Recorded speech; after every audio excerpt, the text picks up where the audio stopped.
To keep yours though, even though he's taken his out. Yeah, I'm going to take them out probably after a year. Now, what did your parents say when you said, I want a brace? Because I would imagine I would say, don't be so ridiculous, you don't need a brace, and there's no way you're having 4 teeth taken out to get one to look like Niall. I mean, my mum thought it's a wrong decision, but I pestered her, and at the end of the day, it's my decision, so... Sorry, I need to bring the psychologist in at this stage. No, I was going to say, it just shows the extent, though, of how passionate people are, but also the lengths that you'll go when you maybe don't feel connected and you want to go out of your way to kind of have that sense of connection. Yeah. And I suppose there's a little bit of me, and I'm not being negative at all, because I've watched the documentary, I think it's wonderful, but there is a sense with you that I think, oh, do you feel a little bit lonely sometimes? Is there a sense of not feeling that connected to people sometimes? Because a lot of my friends are not directionists, especially. And so trying to, like, want to be something, I, like, went to that length to get braces. So I can, like, when I say about my braces now, people understand me. They have something to talk about me, and it makes me more, like, popular and stuff.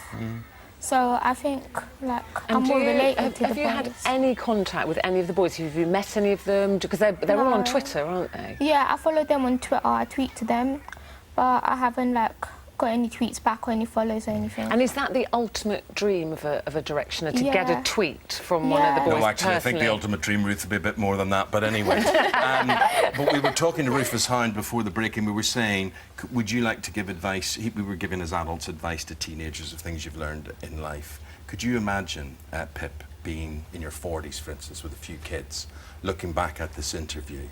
If you were to be interviewed then, what do you think advice you would be giving to the 20-year-old Pip about all of this? I don't know, I imagine myself being 40 in my kitchen with my kids and One Direction coming on the radio and going, oh, this is my jam, and like making them all understand it. Some really positive things, though, haven't you? You've kind of connected a community and done something really passionate with that. And I think one of the things we've got to be careful, there is a difference between destructive obsession and addiction and constructive, because for some young people, being able to put all of this energy into a career or a future relationship is transferable and really effective. The problem we've got is when directioners and other superfans start threatening people. Well, I was going to say, we talked about, you know, you said, I'm just having fun with it, but there are directioners who send really abusive tweets and threatening tweets and death threats to the girlfriends of these guys. Yeah. What do you make of that?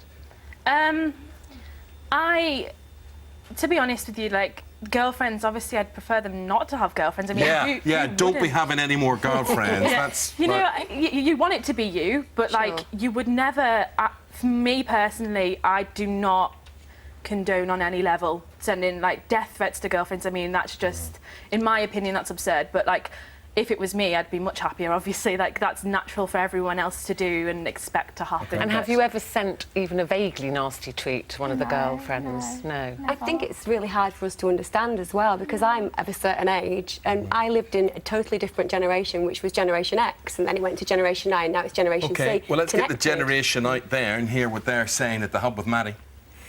Hey, yes, we've had some very obsessive fans here, some fans from our older fans. We have someone called Barbara emailed in saying that when she was 15, she queued all night to see Mark Bolan. She was even wearing the same yellow smock top as well. But I want to know, who's Matt been stalking? Matt, have you been an obsessive fan? Do you know what, Matt? At times like these, it's just pictures more than words. That is absolutely brilliant. I've loved you since the early days of television. Back to you, Eamon and Ruth. It's a long story. Crazy about him, crazy about One Direction. Channel 4 tonight at 10 o'clock. Pip, Natasha, Emma, thank you very much. I hope you get to meet them one day. Me too. Fantastic documentary. That's the dream. But you know, you thought here just to meet us. Just look over there and you will see. Commercial break coming up. We'll be back. Oh, that's mean. Terrible.